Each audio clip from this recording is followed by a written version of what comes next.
Am I the a-hole for refusing to let my cousin into my house after he stole $2,000 worth of games from me when he was a teenager? 10 years ago, when my cousin was 16, I let him come over to hang out.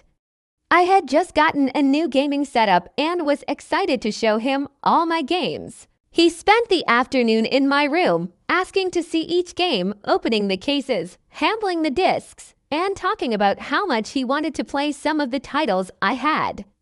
I didn't think much of it at the time because we were family, and I trusted him. The next day, I went to play one of my favorite games, something rare and out of print, and when I opened the case, the disc was gone. I started checking the rest of my collection, and sure enough, every game he had touched was missing its disc. He didn't take the cases, just the discs, which seemed odd, but also made it clear that he had been deliberate about stealing them. These weren't just random games. Some of them were collector's editions, and I had saved up for months to buy them. I was devastated, and my first instinct was to confront him directly. But when I called his house, he denied everything, acted surprised, and said he had no idea what I was talking about. I wasn't convinced, so I told my uncle, his father, what had happened. I thought for sure my cousin would be in big trouble. My uncle wasn't thrilled but said he'd talk to him and get to the bottom of it. Before anything more could happen, though, my mom got involved. She called my uncle behind my back and told him a completely different story. Apparently, she told my uncle that because I was diagnosed with Asperger's, I'm on the autism spectrum. I might have misunderstood the situation or misremembered what happened. She essentially made it seem like I wasn't sure what I was accusing my cousin of and planted the idea that I might just be confused. As you can imagine, this completely derailed any accountability my cousin might have faced. My uncle believed her, and my cousin got away with stealing my games. The worst part, my mother later admitted to me that she knew she was lying. She told me she did it because she was worried about my cousin's mental health. She thought grounding him all summer would be too hard on him and could lead to depression, so she stepped in to protect him.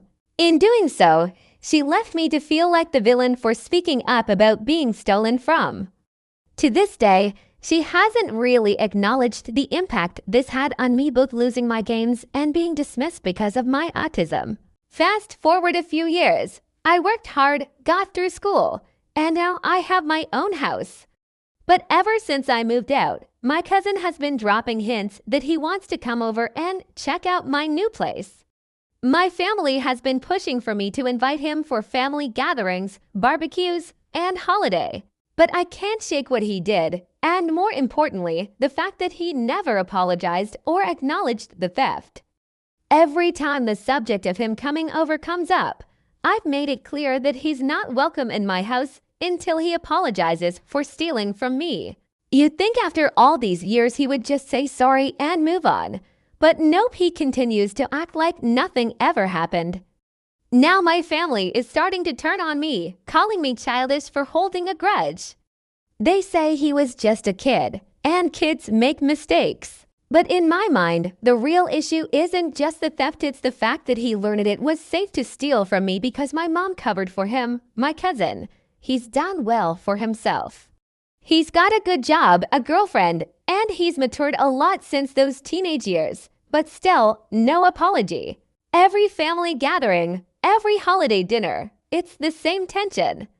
The rest of my family seems to think I'm overreacting, but how can I trust someone who stole from me and never owned up to it? The last straw came recently when my family tried to plan a surprise birthday party for me at my own house. They expected me to host it, and guess who was on the guest list? My cousin. When I told them I wasn't comfortable with him being there, my mother told me I was being ridiculous and that I needed to get over it. I refused to budge, and now I'm the bad guy for ruining the party. So here I am, wondering if I'm really in the wrong for standing my ground. I've tried to explain my side to my family, but they just don't seem to get it. To them, it's ancient history. To me, it's a matter of principle. How do I handle this situation? Should I just let it go for the sake of family harmony? Or Or am I right to demand an apology before letting him back into my life?